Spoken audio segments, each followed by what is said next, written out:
Hello दोस्तों, स्वागत है आप सभी का एक और नई वीडियो में। दोस्तों, आज की इस वीडियो में संविधान के कुछ महत्वपूर्ण अनुच्छेदों को लेकर आए हैं जो कि आने वाले सभी एग्जामों के लिए महत्वपूर्ण रहेंगे। दोस्तों, वीडियो को ध्यान से देखना, अपने सभी दोस्तों को वीडियो शेयर कर देना। दोस्तों, यहाँ से सभी एग्जामों में एक न एक प्रश्न जरूर पूछा जाता है, इसलिए वीडियो को ध्यान से देखना। अपने सभी दोस्तों को वीडियो जरूर शेयर करना। तो दोस्तों, चलते हैं, टाइम ना वेस्ट करते हुए अपने प्रश्न नंबर 1 से शुरू करते हैं। अपने प्रश्न नंबर 1 को, दोस्तों सभी प्रश्न इसमें इंपॉर्टेंट दिए गए हैं। हमारा प्रश्न नंबर 1 है इसमें, संविधान के किस अनुच्छेद में संघ और इसके राज्य क्षेत्र के बारे में बताया गया है? तो कौन सा अनुच्छेद ऐसा है जिसमें संघ और उसके राज्य क्षेत्र के बारे में बताया गया है? तो दोस्तों, इसका राइट आंसर क्या हो जाएगा? दोस्तों, इसका राइट आंसर ऑप्शन नंबर 1 सही हो जाएगा। ऑप्शन नंबर डी इसका सही हो जाएगा। अनुच्छेद 1 हमारा संघ और राज्य क्षेत्र के बारे में बताता है, तो इसलिए इसका ऑप्शन नंबर डी सही हो जाएगा। ठीक है दोस्तों, चलते हैं अगले प्रश्न पर। अगला प्रश्न है हमारा, संविधान के किस अनुच्छेद में पाकिस्तान से भारत आने वाले व्यक्तियों की नागरिकता के बारे में बताया गया है? दोस्तों, किस अनुच्छेद में पाकिस्तान से भारत आने वाले व्यक्तियों की नागरिकता के बारे में बताया गया है? इसका राइट आंसर बताना है आप सभी को, क्या हो जाएगा? दोस्तों, इसका right answer option number B हो जाएगा। हमारे अनुच्छेद 6 में पाकिस्तान से भारत आने वाले व्यक्तियों के लिए नागरिकता का प्रावधान की बात की गई है, तो इसका ऑप्शन नंबर बी सही हो जाएगा। ठीक है दोस्तों, चलते हैं अगले प्रश्न पर। अगला प्रश्न है हमारा, संविधान के किस अनुच्छेद में कानून के समक्ष समानता के बारे में बताया गया है? कानून के समक्ष समानता के बारे में किस अनुच्छेद में बताया गया है? दोस्तों, इसका ऑप्शन नंबर डी सही हो जाएगा। अनुच्छेद 14 में कानून के समक्ष समानता के बारे में बताया गया है, तो इसका ऑप्शन नंबर डी सही हो जाएगा। चलते हैं अगले प्रश्न पर। दोस्तों, अगला प्रश्न है हमारा, संविधान के किस अनुच्छेद में अस्पृश्यता का अंत के बारे में बताया गया है? दोस्तों, कौन से अनुच्छेद में अस्पृश्यता के अंत के बारे में बताया गया है? दोस्तों, इसका राइट आंसर क्या होगा? इसका right answer option number C सही हो जाएगा। अनुच्छेद 17 में अस्पृश्यता के अंत के बारे में बताया गया है। तो दोस्तों, इसका right answer option number C सही हो जाएगा। चलते हैं अगले प्रश्न पर। अगला प्रश्न है हमारा, संविधान के किस अनुच्छेद में उपाधियों के अंत के बारे में बताया गया है? संविधान के किस अनुच्छेद में उपाधियों के अंत के बारे में बताया गया है? दोस्तों, इसका राइट आंसर क्या हो जाएगा? इसका राइट आंसर दोस्तों ऑप्शन नंबर बी सही हो जाएगा। अनुच्छेद 18 में उपाधियों के अंत के बारे में बताया गया है, तो इसका ऑप्शन नंबर बी सही हो जाएगा। चलते हैं नेक्स्ट प्रश्न पर। नेक्स्ट प्रश्न है हमारा, संविधान के किस अनुच्छेद में ऋण संबंधी प्रावधान के बारे में बताया गया है? दोस्तों, किस अनुच्छेद में ऋण संबंधी प्रावधान के बारे में बताया गया है?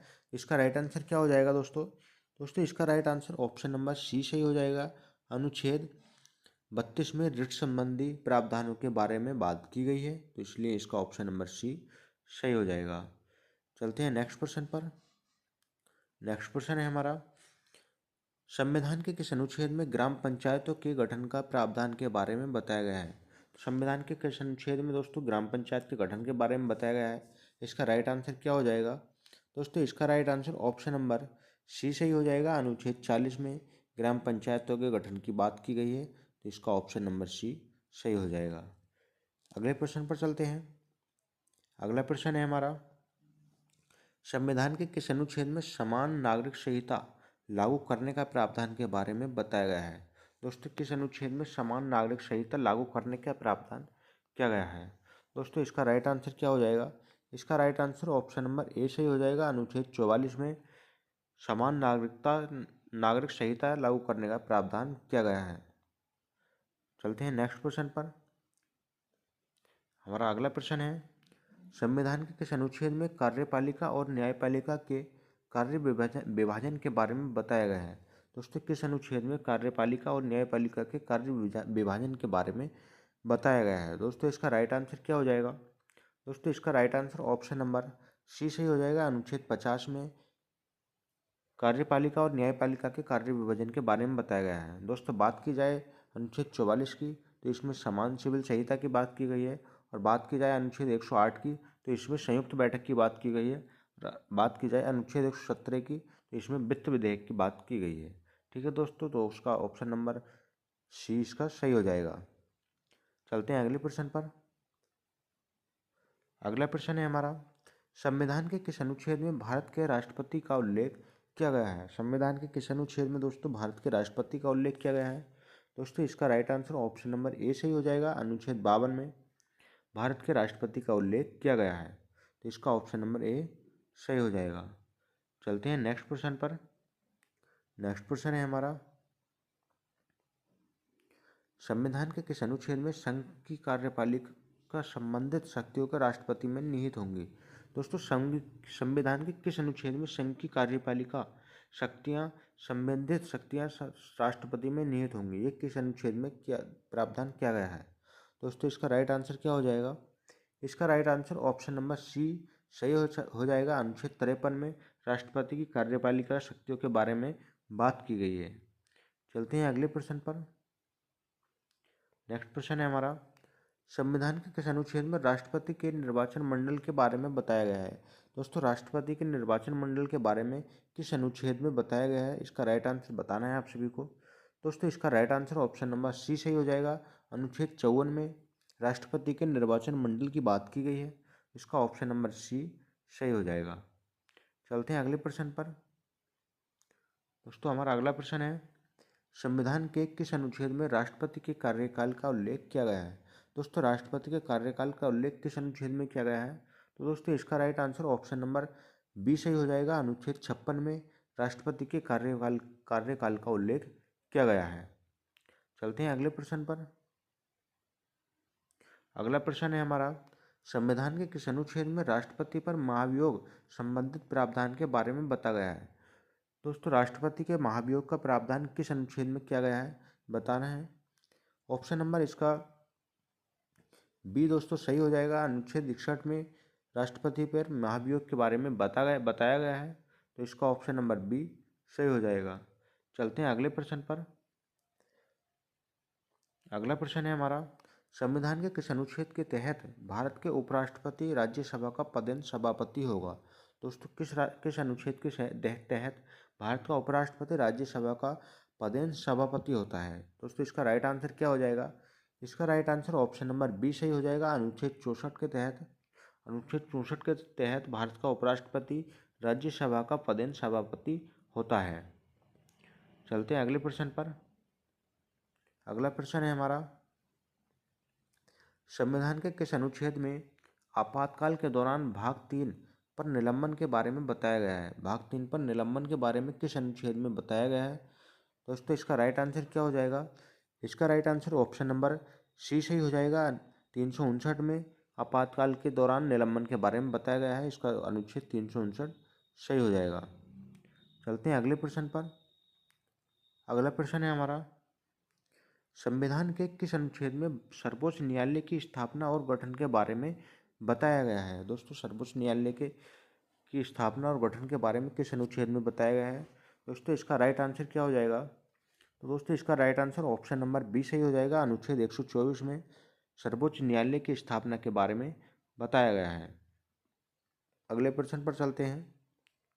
अगला प्रश्न है हमारा, संविधान के किस अनुच्छेद में राज्य की कार्यपालिका शक्तियां राज्यपाल में निहित होंगी। संविधान के किस अनुच्छेद में दोस्तों राज्य की कार्यपालिका शक्ति राज्यपाल में निहित होंगी। दोस्तों इसका राइट आंसर क्या हो जाएगा, बताना है दोस्तों आप सभी को। इसका राइट आंसर क्या हो जाएगा। दोस्तों इसका अनुच्छेद 154 ऑप्शन नंबर डी बिल्कुल सही आंसर हो जाएगा। नेक्स्ट प्रश्न पर चलते हैं। अगला प्रश्न है हमारा, संविधान के किस अनुच्छेद में राज्यपाल का कार्यकाल के बारे में बताया गया है। दोस्तों संविधान के किस अनुच्छेद में राज्यपाल के कार्यकाल के बारे में बताया गया है। दोस्तों इसका राइट आंसर क्या हो जाएगा। दोस्तों इसका right answer option number B सही हो जाएगा। अनुच्छेद 156 में राज्यपाल के कार्यकाल के बारे में बताया गया है। अगले प्रश्न पर चलते हैं। दोस्तों अगला प्रश्न है हमारा, संविधान के किस अनुच्छेद में राज्य का महाधिवक्ता के बारे में बताया गया है। दोस्तों राज्य का महाधिवक्ता जो होता है किस अनुच्छेद में बताया गया है, इसका राइट आंसर बताना है आप सभी को। क्या हो जाएगा।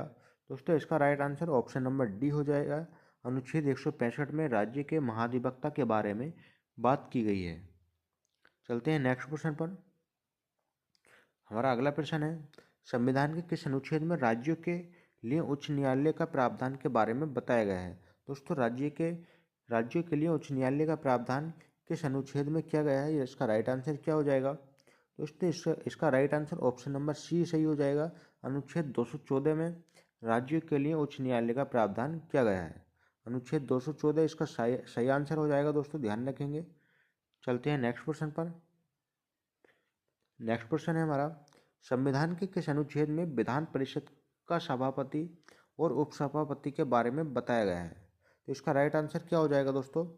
इसका right answer option number B सही हो जाएगा। अनुच्छेद 182 में विधान परिषद का सभापति और उपसभापति के बारे में बात की गई है। चलते हैं अगले प्रश्न पर। दोस्तों अगला प्रश्न है हमारा, संविधान के किस अनुच्छेद में वित्तीय आपातकाल उपबंध के बारे में बताया गया है? दोस्तों वित्तीय आपातकाल उपबंध के बारे में किस अनुच्छेद में बताया गया है? दोस्तों इसका राइट आंसर क्या होगा? इसका right answer option number C सही हो जाएगा दोस्तों।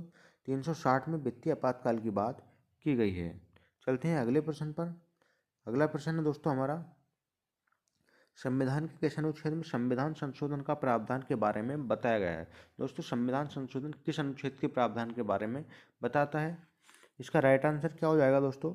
इसका right answer option number C सही हो जाएगा। अनुच्छेद 368 संविधान संशोधन के प्रावधान के बारे में बताता है। दोस्तों आज के प्रैक्टिस सेट में इतने ही प्रश्न रखते हैं। मिलते हैं अगले प्रैक्टिस सेट में। दोस्तों अगर आप सभी को प्रश्न अच्छे लगे हों तो कमेंट बॉक्स में ज़रूर लिखें आप सभी को कितने प्रश्न यहाँ से याद के आए हैं और कितने नहीं याद के आए हैं। दोस्तों ऐसे ही प्रैक्टिस सेट को देखने के लिए हमारे चैनल को ज़रूर सब्सक्राइब करें। ठीक है दोस्तों, मिलते हैं अगली वीडियो में। तब तक के लिए जय हिंद, जय भारत।